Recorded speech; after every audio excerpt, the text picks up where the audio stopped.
seguir também e @JP News Natal no X. Dito isso, gente, olha, 10 horas e 16 minutos, em tramitação na Câmara Municipal de Natal, projeto de lei complementar 18 de 2024 prevê a padronização das normas relacionadas às 10 zonas de proteção ambiental da capital em uma única lei, justamente para adequar as regras desses espaços a outras legislações vigentes, né? E aí a expectativa, né, da Secretaria de Meio Ambiente e Urbanismo, a CEMURB, é de que a proposta ajude a reduzir o déficit habitacional, mas há uma preocupação de especialistas e ativistas ambientais de que as mudanças acabem ali afetando, né, o ecossistema, os ecossistemas preservados no município, e sugerem mais debates e estudos sobre esses impactos. E aí, para a gente conversar um pouquinho sobre esse assunto, gente, recebemos a partir de agora, aqui no nosso programa, aqui no nosso Tribuna Livre, o vice-presidente do Sindicato da Indústria da Construção Civil do Rio Grande do Norte, Hugo Medeiros. Está conosco, seja muito bem-vindo, Hugo.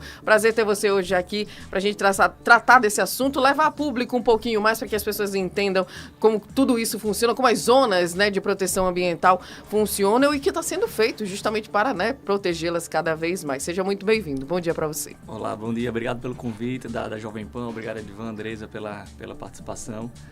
Essa legislação que no finalzinho da legislatura passada foi proposta, mas agora que está sendo discutida realmente pelos vereadores, ela busca, só uma pequena correção que você puxou aí, você falou 10 EPAs. Sim. Natal tem 10 EPAs, mas essa legislação vai unificar na mesma lei 8 EPAs. Certo. Tem duas que estão excluídas, que é a parte do Morro do Careca, pertence à área militar, e do Parque das Dunas também, então são mais as EPAs que têm ocupação. Essas duas EPAs, que são basicamente a área de preservação permanente, elas continuarão à parte na legislação própria. Maravilha. Né? Então, a gente enxerga, né, como produtor imobiliário, como desenvolvedor imobiliário, só benefício nessa nova lei. Por quê? Porque existem algumas legislações de EPAs na década de 90, do começo dos anos 2000, que estão se contradizendo, né, na contramão do que a legislação do plano diretor atual especifica. Então, há uma divergência de prescrições urbanísticas que hoje um licenciamento na CEMURB em determinadas áreas de Natal está totalmente travado porque uma legislação diz uma coisa e outra legislação diz outra. Então, essa legislação que você fala é da outra... Das EPA, por exemplo, as EPA 3, EPA 4 tem uma legislação que contradiz o que o plano diretor de 2022 diz. Então, a CEMURB fica sem respaldo jurídico para licenciar... E o plano diretor não conseguiu corrigir isso? Não, corrige, sendo que a EPA, por exemplo, ela referencia ao coeficiente básico de aproveitamento. Sim. Que isso deixou de existir no plano diretor. Então, você como analista, você como técnico da CEMURB, fica sem um parâmetro legal, porque a lei das EPA referencia a uma legislação que não existe mais no plano diretor. Sim. Então, há esse conflito. Então, precisa urgentemente dessa atualização. E essa lei nova, ela está buscando, no meu ponto de vista, três situações. A atualização, simplificação e adequação às necessidades atuais da cidade. Então, está unificando 8 legislações numa única legislação para ficar mais simples e com mais segurança jurídica e está eliminando essas divergências, esses problemas entre legislações. Entre Código de Obra, Plano Diretor, Lei de EPAs, AETPs, que são as áreas especiais de interesse turístico e paisagístico. Então, o Plano Diretor é a legislação mãe, mas tem várias outras que estão sendo revisadas. Uma regulamentação não resolveria? Uma regulamentação sim, mas a prefeitura preferiu unificar numa única legislação para ser sempre feito numa única vez, porque hoje tem que ser feito 8 etapas de atualizações, 8 etapas de alterações, porque são 8 leis diferentes. Cada zona ZPA tem uma lei específica, uma regulamentação específica. A gente sabe que cada zona tem sua particularidade, tem sua fragilidade ambiental. Eu não posso juntar um mangue com uma duna com área costeira. Cada um tem sua particularidade. Mas na lei ela trata diferente as áreas diferentes, não está unificando. A base poderia ser a mesma, né? Isso, ela está tudo dentro de um mesmo escopo jurídico, mas diferenciando cada ZPA.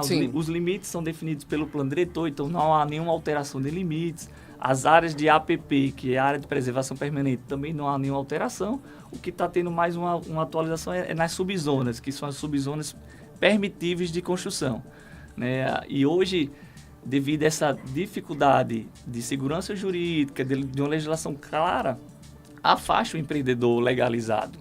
E quem constrói lá é o ilegal, é o poçante, é o poceiro, são as pessoas que constroem de forma informal. Então, que acaba trazendo até mais problemas, né? Exatamente. Então, Natal passou 30 anos com esse imbróglio aí de ZPA de 94 até 2020, 2022. E as áreas de preservação afugentou o empreendedor legalizado, correto, né, que licencia, tira o alvará, e a prefeitura não tem condições de fiscalizar tudo. São 30% do território natal, 33% do território natal são os EPAs. Então a prefeitura não tem condições técnicas de pessoal para fiscalizar tudo, ou seja, começou a ter invasão, ocupação, e parte do objetivo é preservar essas áreas importantes para o equilíbrio da cidade. E não se consegue isso se não houver uma legislação atualizada que permita o uso organizado, consciente e responsável. A gente está conversando aí, a gente está nesse tema já prevendo uma outra mini revisão do plano diretor? Olha, o plano diretor, teoricamente, falo teoricamente porque a teoria não é cumprida, deve ser iniciada uma revisão a cada 5 anos. Então, se o plano diretor foi atualizado e revisado em 2022, em 2027 já deve ocorrer uma nova revisão, que deve ser assim mesmo, porque as coisas são dinâmicas. Hoje, todo mundo usa carro, mas daqui a 5 anos, talvez a quantidade de carros diminua, então essa legislação tem que ser atualizada e assim. E a gente passou aí quase 20 anos, 17 anos aí com o plano diretor, e a cidade totalmente travando várias áreas da cidade com potenciais de desenvolvimento, justamente por essa falta de uma atualização acompanhando as necessidades atuais da cidade, das pessoas. Então, é normal, essa atualização já está sendo discutida. Nós temos... E que bom que está sendo, né? Porque da outra vez demorou um tempão para uma discussão, né? Agora... A legislação federal determina em até 10 anos. Aí iniciou lá no prazo máximo de 10 anos, sendo que a discussão concluiu que 5 anos depois. Então foram 15 anos entre 2007 e 2022. Sim. Você falou, nós temos aí 30% de áreas que não são permitidas à construção. Se você somar aí as áreas pertencentes às Forças Armadas, Exército, Marinha, eu acho que a gente chega aí a mais de 40%, ou quase 50% de uma área onde não se pode construir aqui em Natal. Diante disso, diante de uma lei que foi revisada, aprovada pela Câmara, que avançou no plano diretor, com essas novas prescrições urbanísticas, qual é a crítica ainda que é feita? O que é que se espera mais? A gente vê algumas vozes ambientalistas, de alguns ambientalistas, fazendo algumas considerações. Que considerações são essas? Olha, sempre há aquela lenda urbana, a verticalização, o adensamento, isso vai destruir a cidade. E o urbanismo contemporâneo pensa exatamente o contrário. Você concentrar a população numa pequena área territorial é o jeito mais sustentável de uma cidade viver, porque você diminui as distâncias, diminui a infraestrutura urbana. Aproxima do trabalho. Exatamente. Então, uma coisa é um caminhão de lixo parar em frente a um prédio de 200 apartamentos, coletar 200 lares e ir embora. Outra coisa é ele percorrer várias quadras recolhendo esse lixo. Então, esse adensamento não necessariamente precisa ser uma verticalização, mas um adensamento urbano é a inteligência urbana funcionando, porque você diminui as distâncias e melhora a infraestrutura. Então, sempre há essa discussão e essa falta, às vezes, de conhecimento. As construtoras querem especular, querem construir. Na verdade, quanto mais for central as moradias, melhores. A Natal, nos últimos 15 anos, depois da divulgação do censo, a gente teve a confirmação real, perdeu 60 mil habitantes. A estimativa que Natal era para ter 850 mil habitantes, reduziu para 750 mil habitantes. E a gente foi para uma horizontalidade muito forte na região metropolitana de Natal. E se espalhou. Então, hoje, Natal é uma cidade pequena, mas os trabalhadores passam 1 a 2 horas em deslocamento, porque sai de Macaíba, Ceramirim, Parnamirim, para vir trabalhar na região mais central da cidade, que é onde está 70%, 80% da parte de trabalho e emprego. Então, isso é péssimo. A gente era muito difícil conseguir desenvolver um empreendimento Minha Casa. Muito difícil não, praticamente impossível desenvolver um empreendimento Minha Casa Minha Vida na região mais central da cidade. E hoje, após o plano diretor, a gente tem visto alguns empreendimentos no sistema de Minha Casa Minha Vida, em Lagoa Nova. Vertical?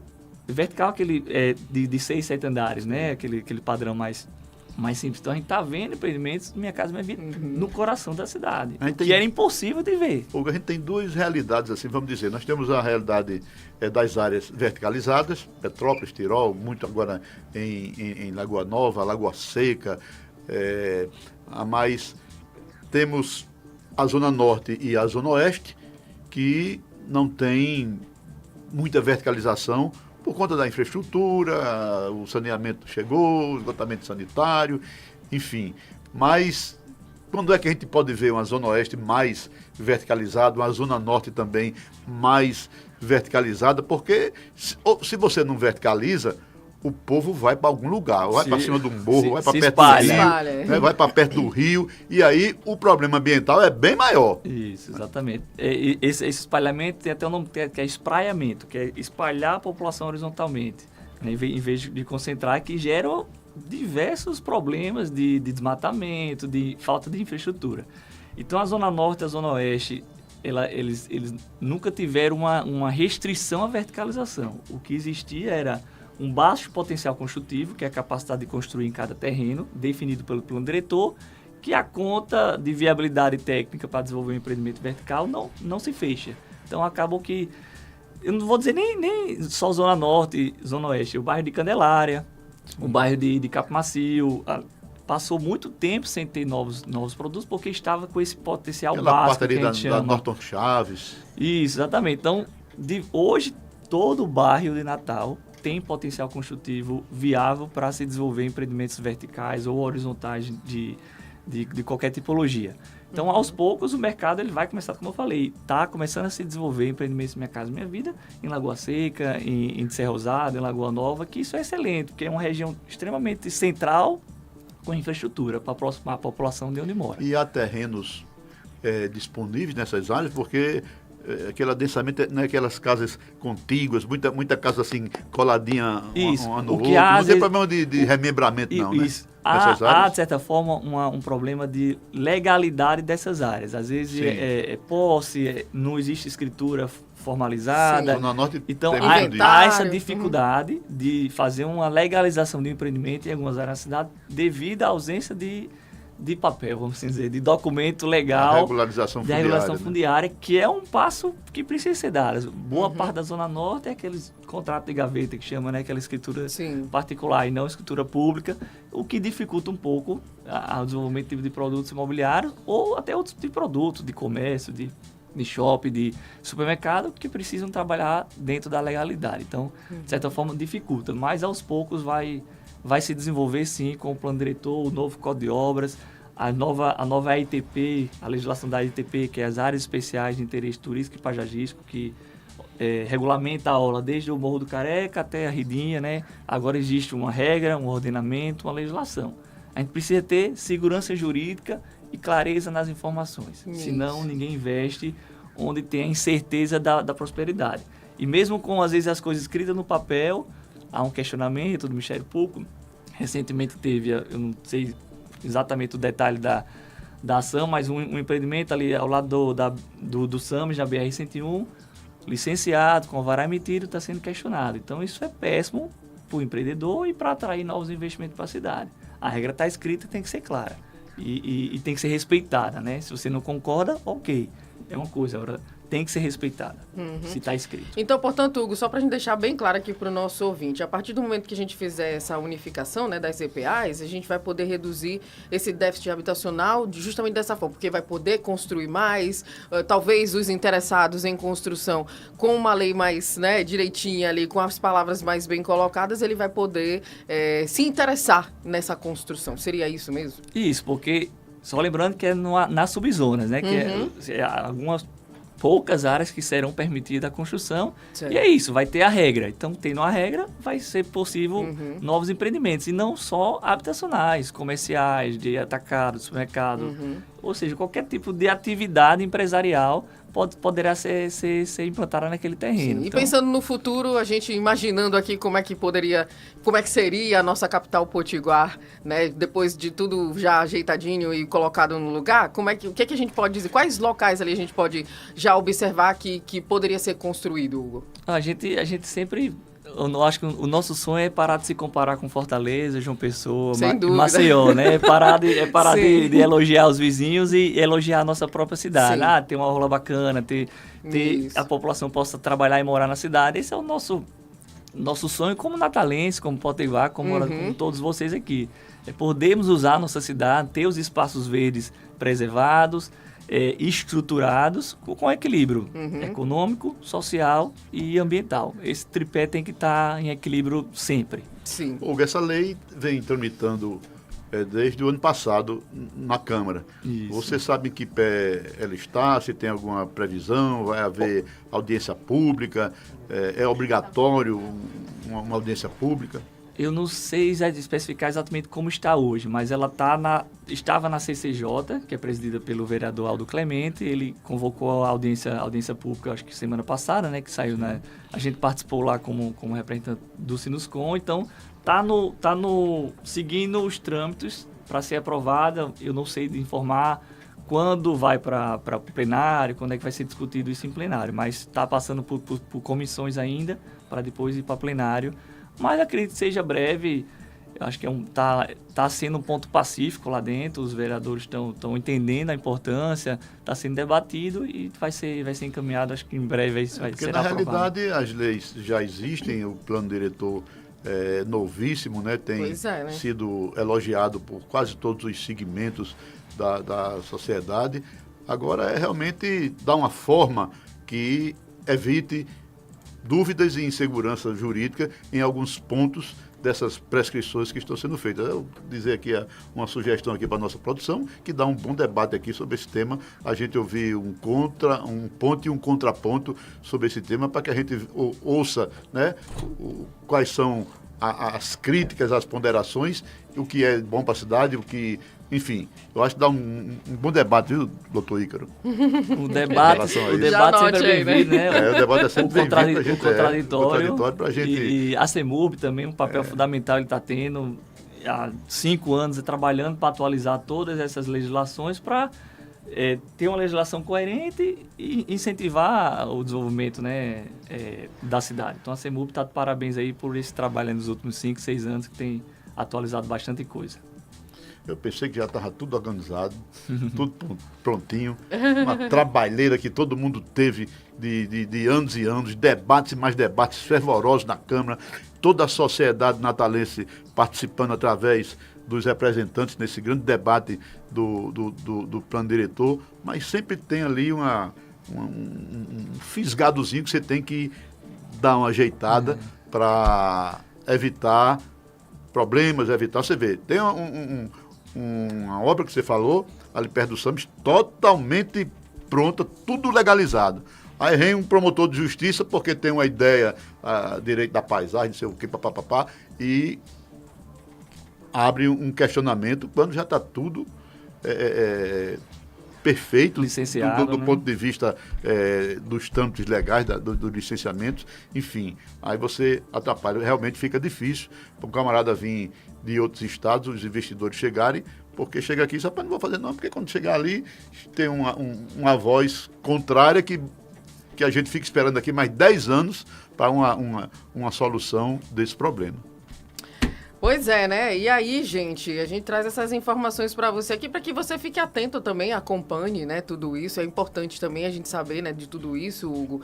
E até para que a nossa capital possa crescer, né? Às vezes a gente fica ali emperrado em uma documentação, em algo que, de repente, parece-nos não trazer possibilidades, mas, na verdade, está só empacando ali da cidade crescer, né? Então... Bem, que a gente não vê, a gente não vê nenhuma construção de um empreendimento em cima de duna, perto de rios ou lagos ou de mangues. Isso não existe, faz muito tempo que não existe, porque quem mais zela para cumprir as prescrições urbanísticas, as licenças ambientais, e passa por não sei quantos órgãos para você poder fazer um kitnet em qualquer canto de Natal. Você passa por todos os licenciamentos. A gente não vê, né? Os empreendedores daqui, os empresários, pessoas da construção civil, sempre respeita o meio ambiente, até porque não vai manchar a imagem da sua empresa, né? Por conta de construir em cima do morro. E agora as lagoas agora cheias de jacaré. Que danado vai, né? Vai construir. Sei não, viu, você vai ali, jacaré em Maracajaú, Eita, jacaré né? em Genipabu, jacaré na Lagoa de São Conrado. Meu amigo, daqui a pouco vamos ser a cidade do jacaré. Os jacarés, né? E lá também tem jacaré? Rani. Não, né? Ali é seco, viu? Ali é seco e jacaré Nada de no jacaré. seco realmente nunca anda. Sei não, viu? Mas olha, gente. Enfim, a gente fica na expectativa, então, né, Hugo, da gente trazer essa unificação para todas essas leis, né, e poder oferecer, buscar segurança aí para as zonas, né, e poder também construir de uma maneira adequada, né, da melhor maneira possível, trazer segurança jurídica também para os investimentos, né, que isso é de suma importância para a continuidade aqui da nossa capital, para o crescimento, né, literalmente, da nossa capital Potiguar. Quero te agradecer, viu? Muito obrigada por todas as informações, por trazer aí, elucidar, né, esse que é importantíssimo, né, a gente entender um pouquinho mais. Às vezes as pessoas ficam um pouco preocupadas, mas aí vai, de repente, né, acabar com a natureza, não vai trazer essa proteção que é necessária, mas a ideia é justamente essa, né, botar ali no ipsis literis o que precisa ser feito, o que é necessário para que a gente possa construir de uma maneira, né, que possa também trazer benefícios para o meio ambiente. Muito obrigada, viu? Um prazer tê-lo conosco hoje. Obrigado também pelo convite e o Sinduscom sempre à disposição para debater e participar.